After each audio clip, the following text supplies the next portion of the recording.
Welcome. If this is your first time at our church or your first time at church in a long time, we're really glad you're here.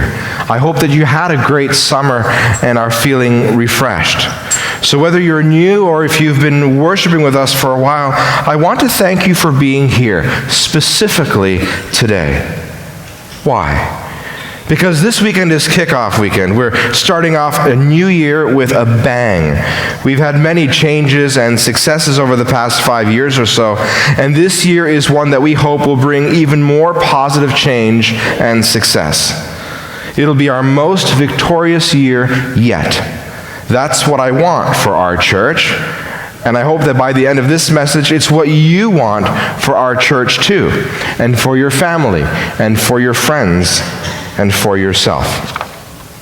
I want to use this day, the first day of the season, the kickoff of our 70th anniversary year, to be honest with you. Very honest. We, my staff and I, chose to call today's message Confessions of a Pastor. So normally here we preach in series, which means we take a single topic, and over the course of 4 or 5 weeks we break it apart. And we're going to be starting our new fall series next weekend. But I think it's important for us to start off by casting out an honest and clear vision.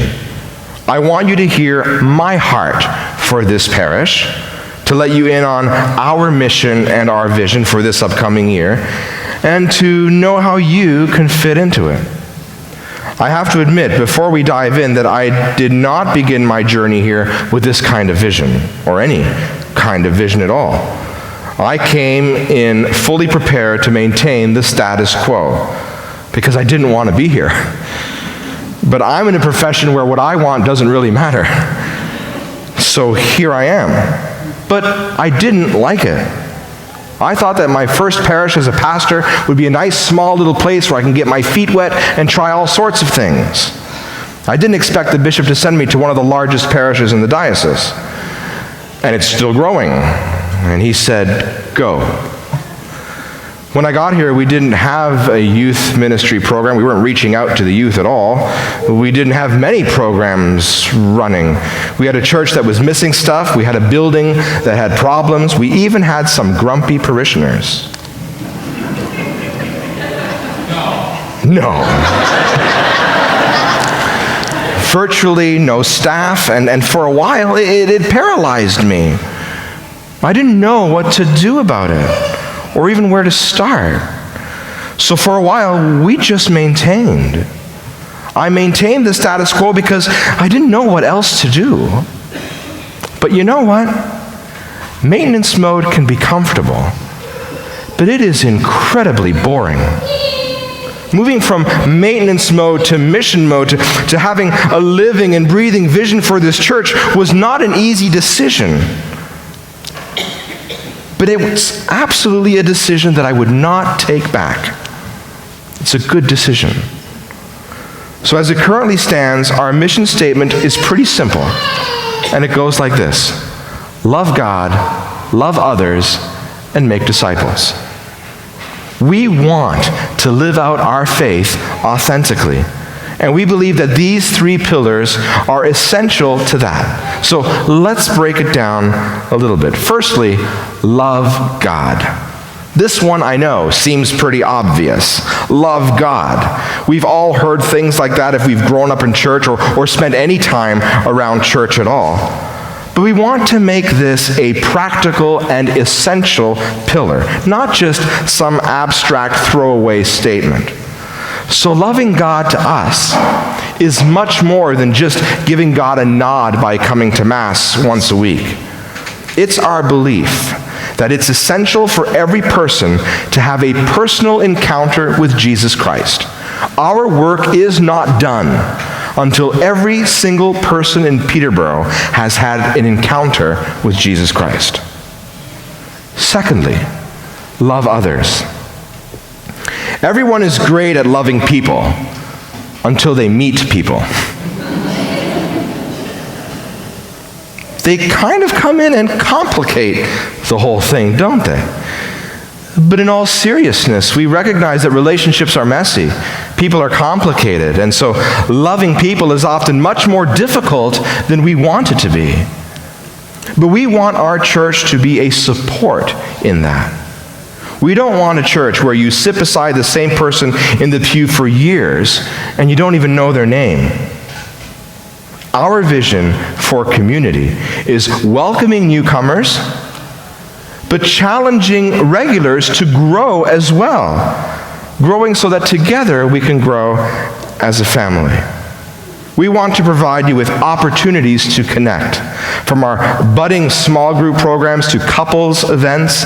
See, we love strong and healthy relationships. And if you're not where you want to be, then we want to be a part of that journey with you. Our third mission pillar is to make disciples. This is a command of Jesus himself. He said, make disciples. We think that growth and sharing is a natural part of having faith. When you have experienced a love as great as God's love, it naturally overflows into every other area, including your relationships with others. It becomes something that you just can't keep to yourself, like a couple who's recently gotten engaged. Try keeping that a secret for any length of time. Not going to happen. Good news is something that you don't always hear a lot of these days. There's a lot of bad news that we hear about all the time. But we don't always hear good news. So good news becomes something that you want to share. What we can share with others is a path to discipleship. We encourage each other along our own individual paths towards discipleship. So, what is the mark of a disciple? How do we know we've reached that goal? Well, Jesus tells us quite directly in our gospel today. He says this, "Whoever does not carry their cross and follow me cannot be my disciple." Now, I know that that's probably not what you wanted to hear this morning. Our vision includes suffering? Count me out. And I understand that response, but stay with me here. A disciple needs to carry the cross, yes, and to follow Christ. Follow him. So where did Jesus go from the cross? To the tomb, but then to the resurrection. I don't believe that we as Christians are called to carry our cross in circles, suffering just for the sake of suffering. We are called to carry our cross, yes. We're called to die on it, yes, absolutely. But we are also called to rise. No matter what you've done, or what you're going through, or what might even happen in the future in your life, no matter the size of that cross, you can rise. Jesus' cross was the weight of the entire world. So you can rise from this thing. You can rise from anything. Our vision for you is love, is discipleship, is resurrection, and it's victory. Jesus rose, and so can you. And I firmly believe that. That's what our church is all about. That's what all of the events and the programs and the busyness points towards. Not some navel-gazing at, look at how great we are as a church, because to be honest, we're not that great. We're still working towards it. But all things that we do as a church is intentionally aimed at the goal of loving God, loving others, and making disciples. So for those of you who are new, or for those who don't feel like they've plugged into that vision, maybe this is the first time it's really clicked in for you. Or maybe it's the first time you've wanted to move forward in faith. Our next series, starting next week, is going to break these next steps that I'm about to give you. It's going to break them down. It's going to break them down in much more detail. But we have multiple next steps, which we think are great steps that are potentials for you to take when it's right for you. So briefly, here they are. Firstly, serve. Jesus served when he came to the earth, So if disciples are called to follow him, they're also called to serve. We have a variety of different programs here that may provide opportunities for you to serve in a way that you're gifted at to serve him. Because the reality is God has given us all gifts and talents. He's inviting us to use those to serve him. Secondly, tithe. God is a giver, so we want to be givers too. We encourage our parishioners to strive towards a progressive percentage giving, whether it be 3% or more, and hopefully working up to the classic biblical tithe of 10% over time. Thirdly, engage. Faith and life aren't meant to be figured out on our own, but in an active and engaged community setting. As Catholic Christians, we believe that goes beyond just being part of the community at Sunday Mass. We think it means building a community through small groups, a small group of people who meet together to talk about faith and to share life together.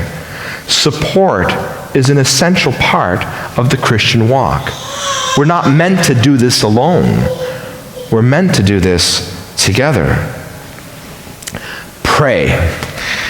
You know I wouldn't be able to go a whole message without talking about prayer. But that's because, contrary to common misconception, prayer does not help your relationship with God. Prayer is your relationship with God. I mean, if you never talk to somebody, you wouldn't call them your friend, right? So it stands to reason then that prayer, in the form of daily quiet time and conversation time with God, works in a similar way. That's a great place to start. Lastly, share. Sharing your faith should come naturally, like posting on social media about an engagement or the arrival of a new baby, or really just about anything that excites you. We often complicate sharing our faith. But it doesn't have to be that way. At our church, we think evangelization can be done anywhere, anytime, by anyone. By living a life that makes other people curious about your faith, and by walking with others and leading them closer to Christ over time. Sharing is the true mark of a disciple. S-T-E-P-S. Steps. So there you have it. 3 pillars: love God, love others, and make disciples, and 5 steps to doing it: serve, tithe, engage, pray, and share. Now, regardless of where you are on this scale, God is calling you to come closer to him. He is calling you to take a step and to follow him.